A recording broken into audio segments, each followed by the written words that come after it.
তাহলে শেখ হাসিনা মাননীয় প্রধানমন্ত্রী আপনার দেশে উন্নয়ন হয়েছে, চুরির উন্নয়ন হয়েছে, দুর্নীতির উন্নয়ন হয়েছে, ঘুষখোরের উন্নতি হয়েছে, ডাকাতের উন্নতি হয়েছে। শেখ মুজিবুর রহমান বঙ্গবন্ধু বলেছিল যে আমার এই 7.5 কোটি মানুষের 8 কোটি কম্বলের আমার কম্বলটা গেল কই? সবাই পাইছে সোনার খনি আর আমি পাইছে চোরের খনি। চোরে ভরপুর।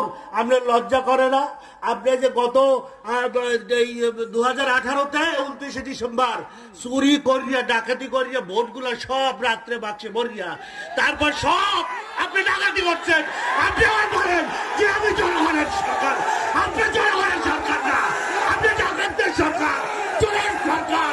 আপনি কতদিন আজকাল এই ক্ষমতা দেখিয়ে থাকতে পারবেন না, পারবেন না। এখনো সময় আছে। আপনার চারিপাশে যারা উপদেষ্টা তারা আপনি ধ্বংস করবে। আপনার পিতা পরিবারকে 15ই আগস্ট মারছে কারা? এই কোন হুজুররা মারে না, আলেমরা মারে নাই, ওই আওয়ামী লীগের লুচ্চারা তারা মারছে আপনার পরিবারকে। তাদের বিচার করেন। খন্দকার মোশতাক সহ যারা ছিল তারা আপনাকে শেষ করছে। এখনো যারা আপনার ইসলামের বিরুদ্ধে উস্কানি দিতেছে এরা কেউ থাকবে না, সব ধ্বংস হয়ে যাবে।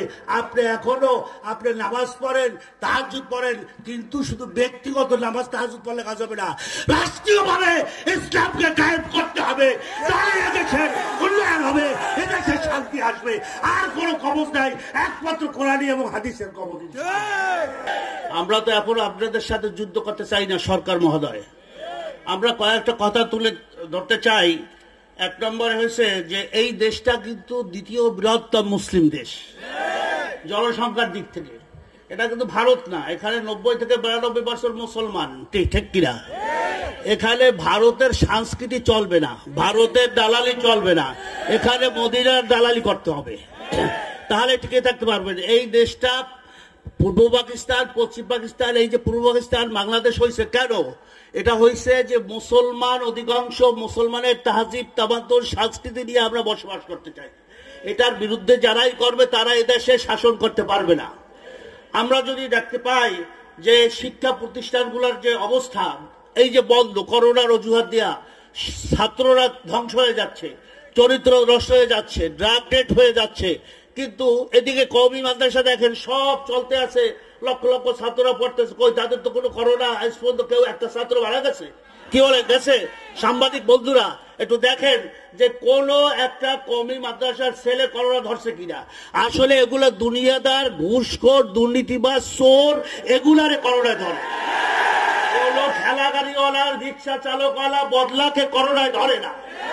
এটা বুঝে রাখেন। কোন মুসলমান নেককার আল্লাহকে করোনা ধরে না। দ্বিতীয়ত হয়েছে যে দুর্নীতিতে বাংলাদেশ চ্যাম্পিয়ন, ঘুষের চ্যাম্পিয়ন। কারা খাইতেছে?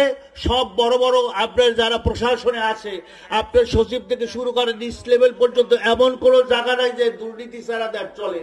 বালিশের দাম 2 লক্ষ টাকা, আপনার পর্দার দাম 3 লক্ষ টাকা, একটা চামচের দাম 1 লক্ষ টাকা। মানে চুরির কোন জায়গায় পড়ছে? বন্ধুরা আমার, ঈশা ছাত্র আন্দোলনের আজকের কাউন্সিল অধিবেশনে আমি বলতে চাই, তোমাদের শপথ গ্রহণ করে যাইতে হবে যে প্রত্যেকটা স্কুল, কলেজ, মাদ্রাসা, ইউনিভার্সিটিতে ঈশা আন্দোলনের কমিটি গঠন করতে হবে। এদেশে তোমরা আগামী দিনে নেতৃত্ব দেওয়া, তোমাদের দ্বারা ইনশাআল্লাহ আগামী প্রজন্ম এদেশে নেতৃত্ব দেবে, ইসলামী বিপ্লব করবে ইনশাআল্লাহ। রাজি আছো কিনা বলো? ভাবে মনে রাখতে হবে, আজকে ইসলামী শাসনতন্ত্র ছাত্র আন্দোলনের ভাইদেরকে এমন ভাবে কাজ করতে হবে আল্লাহ পাকের উপর তাওয়াক্কুল করে, যেন এই বর্তমান সমাজের যারা সমাজপতি তাদের মাথাকে আল্লাহ পাক দিনের দিকে ঘুরিয়ে দেন। আর আমি তো মনে করি সেই ঘোরা শুরু হয়েছে মাত্র। তা না হলে ব্যারিস্টার সাহেব কেন আলিব্বা তাসা জিমহা খা পড়বে? অর্থাৎ তারাও পড়া শুরু করছে।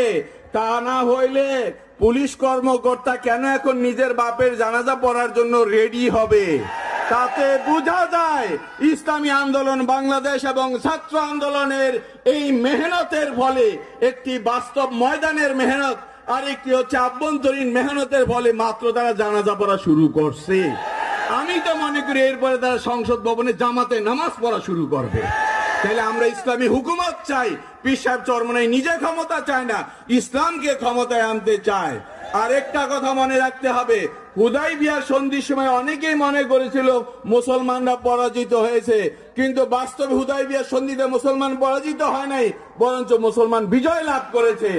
আজকে তোমাদেরকে এই বশির মিলনায়তনে প্রোগ্রাম করতে দেন, তোমরা পরাজিত হও নাই। আসলে আল্লাহ চাইছেন তোমরা ময়দান থেকে আন্দোলন করো, এই জন্য আল্লাহ পাক তোমাদেরকে ময়দানে নিয়ে আসছে।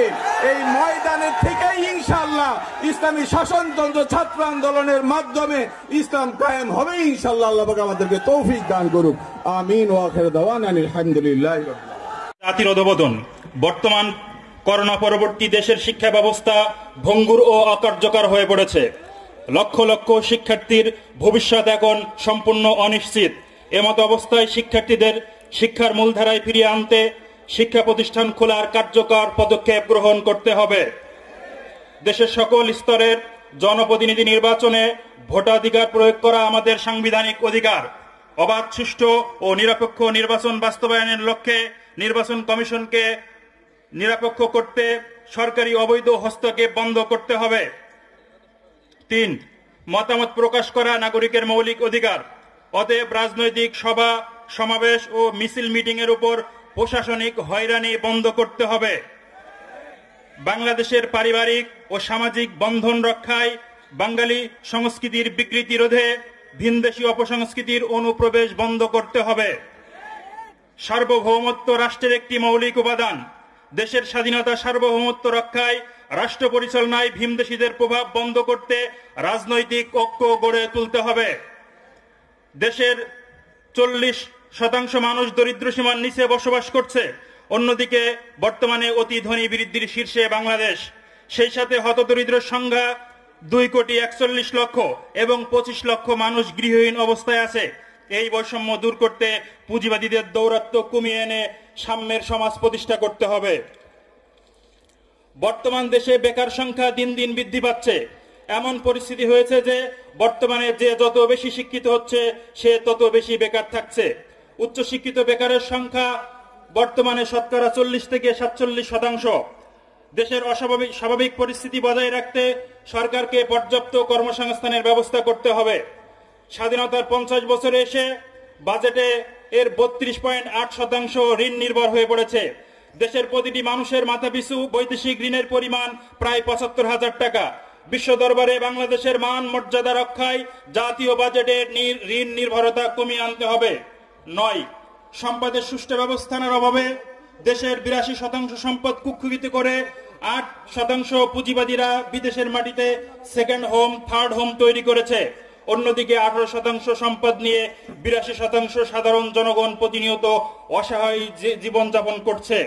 এমত অবস্থায় পুঁজিবাদীদের অবৈধ সম্পদ বাজেয়াপ্ত করে সম্পদের সুষ্ঠু ব্যবহার নিশ্চিত করতে হবে। 10. বিশ্বের 4th বৃহত্তর মুসলিম দেশ বাংলাদেশ। এদেশের 90 থেকে 92% মানুষ ইসলামী মূল্যবোধ বিশ্বাস করে। মুসলমানদের ঈমান, আকীদা ও তাহজিব তামাদ্দুন রক্ষায় দেশের শীর্ষস্থানীয় উলামায়ে কেরামের সমন্বয়ে দলমত নির্বিশেষে ঐক্যবদ্ধ আন্দোলন গড়ে তুলতে হবে। স্বাধীনতার ঘোষণাপত্রে উল্লেখিত সাম্য, মানবিক মর্যাদা ও সামাজিক ন্যায় বিচার নিশ্চিত করতে স্বাধীনতার 50 বছরের সকল দুর্নীতিবাজদের বিচারের আওতায় আনতে হবে। সীমান্ত হত্যা, বিচার বহির্ভূত হত্যা, খুন, গুম ও ধর্ষণের রাজনীতি বন্ধ করতে বিচার বিভাগকে সম্পূর্ণ স্বাধীন ও দলীয় প্রভাব মুক্ত রাখতে হবে। দেশের শান্তি, সমৃদ্ধি ও টেকসই উন্নয়ন নিশ্চিত করতে বিজ্ঞানমুখী ও কর্মমুখী নৈতিকতা সমৃদ্ধ শিক্ষিত জাতি গড়ে তুলতে হবে। আপনারা যারা উক্ত দাবির সাথে একমত আছেন তারা আল্লাহু আকবার বলে সমর্থন জানান।